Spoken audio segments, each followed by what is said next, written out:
We are at historic St. Mary's City with Dr. Henry Miller, the Director of Research. It's so nice to have you on the program. Well, thank you. Oh my goodness, we have gotten an incredible tour of the chapel here at historic St. Mary's City and a real look into history.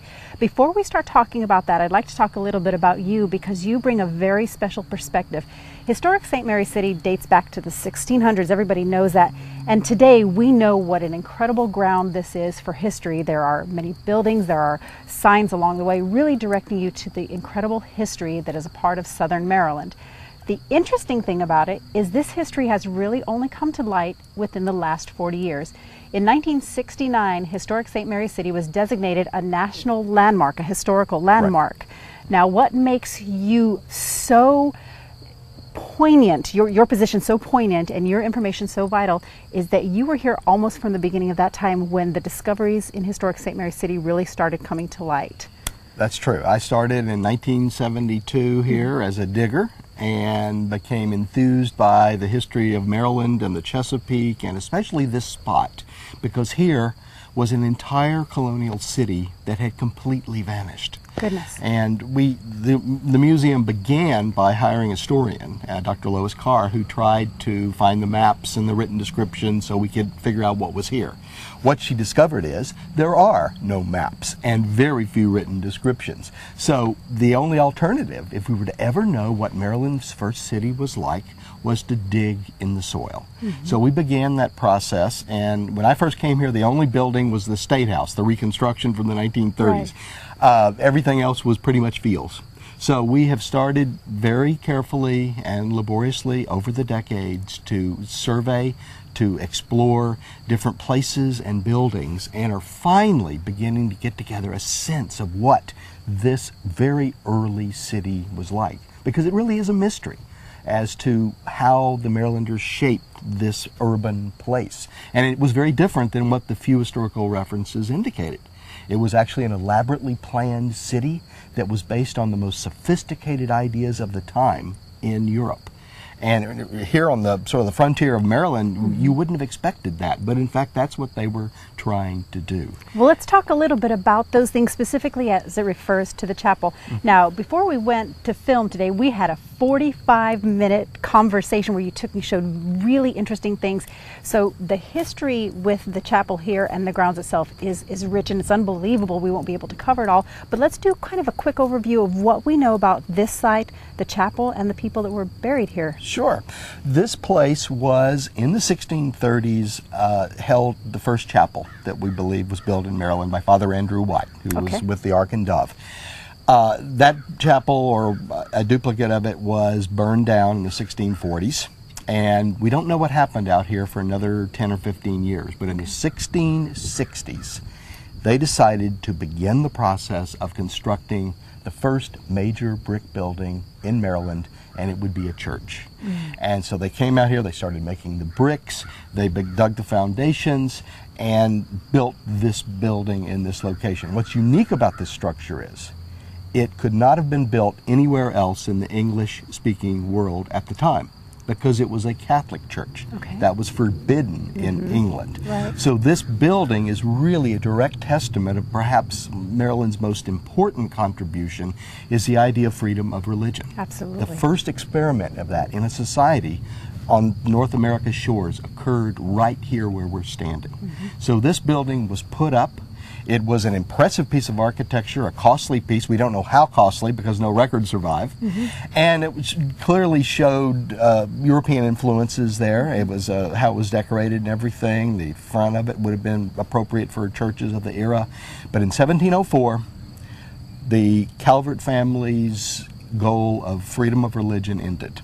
The sheriff of St. Mary's County was told to come down here, lock the door of this building, take the key with him, and it was no longer allowed to be used for worship. So a few years later, we don't know exactly when, it was dismantled. They recycled the brick in other buildings, and we were left with a plowed field. When we came out here in the 1980s, this was a cow pasture, okay? Right. And if you plowed it, you would see brick fragments and stuff. So we did that.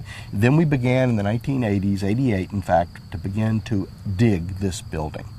But we discovered, which I was surprised, that the walls the foundations rather, are a full 3 foot in thickness, but what was really amazing, they went 5 feet in the ground. Goodness. That is really a rugged foundation, suggesting that it had quite high walls. We knew from our work that had glass windows, then the glass windows were in the shape of diamonds, because we could find the fragments of them. It had a tile roof.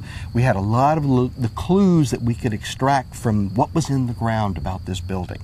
We also worked with buildings elsewhere that there was more data about to get clues to the nature of the interior, for example. And in the early 2000s, we're able to begin reconstructing this building on the exact foundation where it was built in the 1660s.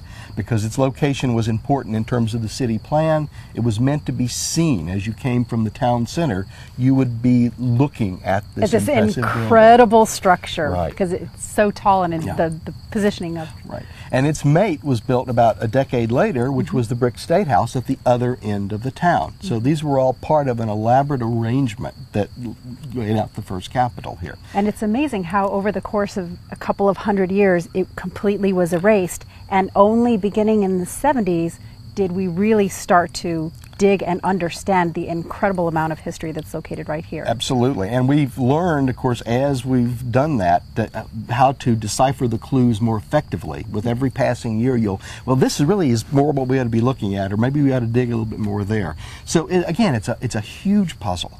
There's still vast unrecorded parts of it, buildings we don't know anything about. There's 100 years of research that could be done here by future generations. That's exciting. Yeah. And the buildings are, this is some important spot in another way. What we're standing on is also the largest cemetery in 17th century Maryland. There are literally hundreds of the founders of the colony, the men, the women, and the children, who lie resting out here in unmarked graves. Wow. So we've done a few of them. We found the lead coffins inside. Right. We have cleared an area 10 foot out all around for drainage and things here, and we got about 65 graves in that area. Goodness, okay. And they will all be returned and placed inside here eventually when we finish the building. But this has given us an insight into their lives, to the people who were here that were trying to build Maryland in the 1600s, but also information about childhood, about the nature of the ratio of men, women, and children in the society. Just everyday life. Yes, every bit of everyday life. Fascinating insights. And right now, of course, the lead coffins and some of that information is actually on display at the Smithsonian Institution's Natural History Museum, where we were key partners in developing something called Written in Bone, which will run until January of 2014. So if you want to see the lead coffins as they were discovered here, that's the place to see them right now. But when that exhibit closes, we hope to be able to put them back in exactly the spot they were discovered in, but with a glass floor so that you can see them in place. That is incredible. Well, as you can hear and understand, there is so much to see and so much to experience, and as Dr. Miller mentioned, hundreds of years still of research and learning to be done. And I just am continually amazed and awed by the fact that we live in a place, we walk around every day and we talk about the United States and our country and our rights and our politics and what have you, but our country is still young, and in this area here in Maryland, this is where it began. The very people that we are came from this ground that we're standing on. Historic St. Mary City, it's an incredible place to visit. Dr. Miller, one of their most incredible resources. I'm sure if you come on the grounds and you see him, he'd be more than happy to answer your questions, because there are so many things we did not even scratch the surface about, the amazing things that have to do with this chapel. But Dr. Miller, thank you so much for sharing and being a part of this. Oh, my pleasure. Thank you. Wonderful. Historic St. Mary City, it's an incredible place to visit.